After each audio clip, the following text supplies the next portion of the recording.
What's going on, everybody? Hope you're all having a fantastic day. Now, ladies and gentlemen, I actually have a Call of Duty topic for you all today, but I do apologize. I am going to be showcasing some Gears of War Reloaded for you guys because I have not touched Call of Duty in ages. The cheating is out of control. The servers are absolutely garbage, and the developers are showing no interest in updating the game. So, if they don't want to show any interest, why should I? So, of course, the beta dropped for Gears of War Reloaded, so hopefully you guys don't mind too much gameplay for this right here. But I do have a little bit of a topic because I saw CouRageJD come out over on Twitter and spit some insane facts, as hypocritical as a lot of these guys are on social media. Honestly, a lot of his points are completely valid, and I want to share them with each and every one of you guys. But of course, ladies and gentlemen, before we go and dive deep, if you guys are interested in more content just like this, don't forget to subscribe and hit that bell. I post daily here at 8 in the morning Eastern Time. Everything between Splitgate, Call of Duty, Battlefield, or even Arc Raiders. You will see all the information about these games on this channel. And last but not least, I do stream Monday through Saturday, and will also be streaming today on Sunday as a little oddball stream. So if you guys want to tune on in, say hello, or even watch us play some Splitgate 2, you can find a link to that channel down in the description of this video. Alright, so ladies and gentlemen, as I stated before, a lot of these content creators are pretty darn hypocritical because they talk the talk online. But at the end of the day, 9 times out of 10, they're probably going to accept some type of partnership with Call of Duty for Black Ops 7. They're all going to be streaming the game. They're all going to be hyping it up, saying how amazing it is. And then a year down the road, obviously, when maybe their contract is up or whatever the case is, they'll actually speak their true mind about the topic. But, it is kind of obnoxious to always hear them come out and, say what we've all been saying for ages and then just, fall right back under the pockets of Activision. But seriously, CouRageJD actually had a really good statement here. It's a decently long video, but I want you guys to listen to this very quickly, and we'll go ahead and discuss right afterwards. I think the greater issue is that it's instead of it being a cohesive development effort between the studios, there's always been a feeling of competition, of they want to be marked as the best Call of Duty studio. So instead of each year feeling like it's supplemental and additional building on top of the already existing building block, Call of Duty each year feels like it resets to level 1. And then by the time the game gets polished in Q3 of the next year, the developers are already being pulled off and the cycle's already resetting. So, oh my God, he's got another 100 gifted. Yeah, bro. Yeah, it's Wow. a 50-50. 50 gifted comes through. Holy Zerk. So instead of everything being additive, where Fortnite just feels like over the years it continues to be additive, and even if something isn't hitting that well, for example, the parkour and the rolling this season, they realized, all right, you know what? The wall bouncing and this and that hasn't worked. They've just removed it. And they've just done things to make it additive over the years, where like a positive addition to Fortnite 4 years ago is still being felt today. Whereas a positive addition 4 years ago in Call of Duty has had to be re-added every year. It's such a toxic cycle. If you think about it, every year in Call of Duty, season 1.5 of the game, or season 1, what do they re-add? Oh, gun game's been re-added again because it wasn't there at the start of the game. Oh, another zombies thing has been re-added. Oh, another rank play finally gets added because, and the rank iteration might not be, it's always just adding things that get taken away, and then it's a marketing tool to be added back in, whereas instead in Fortnite, it's only being added onto. I have things that I bought 8 years ago in Fortnite that I still can rock and use. Warzone 1 to Warzone 2, oh no, they got rid of all those things. They can't stop the bloat in their game of the loot pool and the weaponry because they sell bundles instead of assault rifle and SMG and shotgun skins, because they want to min-max the amount of money they can sell for individual bundles versus overall weapon wraps. So in Fortnite, they can straight up vault weapons because you own the wrap for the entire class of the assault rifle, whereas in Call of Duty, they can't vault the M4.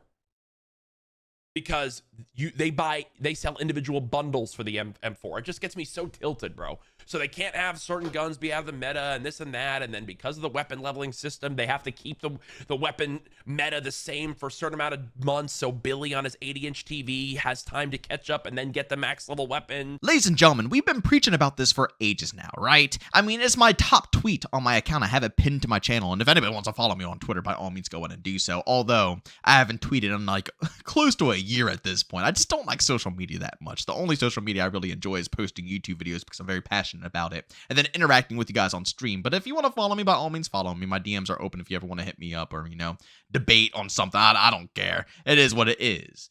But like I said, we've been talking about this for ages now. Call of Duty will be so much healthier if they would just let the games thrive and expand on themselves. One of Call of Duty's biggest curses is that they just simply cut the game before it's even complete, you know? Like, by the time that the brand new Call of Duty game comes out, we're just finishing up the previous one. We're just getting bugs in order. We're just getting all the content. The game is just becoming smooth. And then we have a trailer for the next COD game. And the same cycle repeats. We get the next Call of Duty game. It drops. It's completely buggy. No content. Nothing's there. We take a whole year to go ahead and build it back up to get it where it should be. And then another brand new Call of Duty game trailer drops. You get the cycle here? And Courage also threw out another fantastic point there about how the development teams are actively working against one another. Now, again, there's nothing wrong with a little good competition. You know, honestly, a little good competition will only help them strive to be better. But the problem here is that every single Call of Duty game forgets about the amazing features. And, you know, when a bad feature is introduced into the game, we have no clue if they're going to reintroduce that into another game, you know, a year down the road, 2 years down the road, 3 years down the road, even though we have already stated that it's a horrible feature within Call of Duty. Could you imagine if all three teams worked together equally to put out banging Call of Duty products? So instead of having a brand new Call of Duty game every single year put out by a brand new development team, we had all three development teams, you know, working together, whether they had one team on campaign, one team on zombies, one team on multiplayer, whatever they want to do, they can combine their, you know, thoughts and actually work together towards a common goal. We would actually see real good innovation, not half-assed innovation, ladies and gentlemen. Like, you know, removing red dots from the minimap like Infinity Ward did. No, like real innovation. Like back in the day, like the leap from Call of Duty 4 and World at War over to Black Ops 1 and Modern Warfare 2. That leap in content was insane. Whether it was the amount of streaks that we have earned, the, you know, shake up to the create a class system, whatever it was, they were meaningful leaps. Nowadays, we don't get meaningful leaps, because they're all just doing slight things here and there. But if all three development teams could combine ideas, work together, and their game would stay alive for a good 3 to 4 years, not recycling it every year, those games stay for 3 to 4 years, we would see real, true innovation within the Call of Duty franchise, and it would be absolutely huge. But again, like Courage said, that's not the case. We have three development teams actively working against one another, trying to outdo one another, and this basically causes, from what I can tell, a lot of drama. You know, some might say that's a good thing, but in reality, it doesn't do a single good thing for the overall community. This right here, for me personally, is exactly why I love supporting games like X-Defiant, or Splitgate 2, or even Arc Raiders coming up here, or shoot, even Battlefield, if EA DICE can get their crap together and truly put out a good product. If not, then I guess Battlefield is scrapped out of, you know, the concept here. But if they put out a good game, great. But the best part about these games is that they last. Battlefield will be here for like a good 3, maybe even more, 4 years. Who knows? And same thing with Arc Raiders. There's not going to be any Arc Raiders 2 anytime soon. We'll probably see Arc Raiders for ages, as long as, obviously, they can, you know, keep it populated and people want to stick around. And same thing with Splitgate 2, if it doesn't follow in the X-Defiant, you know, footsteps, which I highly doubt it does, because it doesn't have a publisher ahead of them, still, you know, telling them, saying, oh, this isn't profitable, we're not going to keep it alive. You know, it's up to the developers. I mean, Splitgate 1 is literally still active. You can play it right now. But games like that, it's starting to catch my interest more, because I know for a fact that they are going to keep it pushing.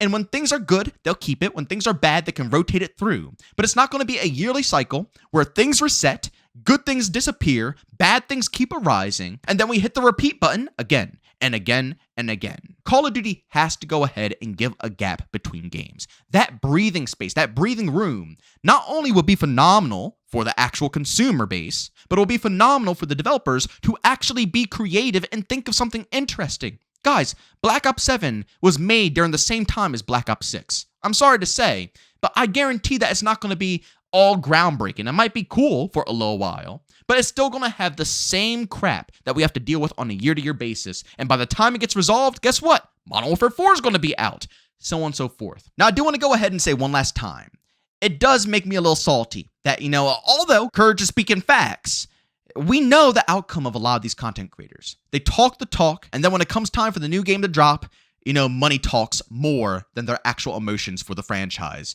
itself. And I'm not talking about content creators who follow the game, you know, and actually critique the game. It's so funny to me when people say, oh, you know, you're making negative content about COD, you're advertising. I'm like, bro, who is going to come to my video, a negative video, saying how bad the servers are or how bad the anti-cheat is and say, wow, that anti-cheat's really awful. Let me go ahead and buy the game. You know what I'm saying? It just doesn't make any sense to me. I'm not talking about any creators like that who are going to truthfully critique the game as time goes on. I'm talking about those who are going to literally, fold on all of their morals once a paycheck comes from Daddy Activision. And that is where we are never going to be able to see change, because although everybody wants to share these opinions, the top dogs, the people who could actually make a difference, not, people my size or even people a little bit larger with 100,000 subscribers. No, I'm talking about people with 1 million plus followers who have a really large voice in the community. And if they backed off, there would indeed be an impact. You see, for people like us, there is no impact. Everybody in my comment section, we talk the talk, but at the end of the day, we don't make a difference. I'm sorry to say, but we don't. I respect everybody's opinion, but when you look at the numbers, we're not going to make any car. Are you kidding me? You know what I'm saying? There's like millions of people who play Call of Duty. Someone like me, it's not going to make a difference. But if the top dogs like Courage or even Nick Merckx, and Nick Merckx is the one that cracks me up the most, because literally, if you guys don't remember, he got into a heated debate with Activision during Modern Warfare 2. Activision stripped his skin from the store during Modern Warfare 2. And guess where he's at during Modern Warfare 3? He comes right back with Modern Warfare 3. Even after all that beef, he still comes back with Modern Warfare 3 because business is business and money talks. If all of these top dogs just said, no, we're not doing this, and they just go play other things, guess what? A lot of their audience will follow and do the same exact thing. That would be a difference. But until those moments happen, people are just going to have to suck up to the fact that Call of Duty will not have any meaningful changes. It just simply won't. As long as it stays on this year-to-year basis cycle, as I stated, it's going to launch broken, going to take a year to get fixed, and then a new Call of Duty game drops right afterwards. But, ladies and gentlemen, as always, if you enjoyed today's video, leave a like. If you hate it, leave a dislike. Don't forget to subscribe and hit that bell. I post daily here at 8 in the morning Eastern Time. And, of course, if you guys are interested in my live streams, I stream Monday through Saturday over on Twitch, starting between 12 to 1 p.m. Eastern Time. Of course, if you guys are interested, I'll link that channel down in the description of this video. But as always, thank you for tuning in. Let's see you on the next one. Peace out.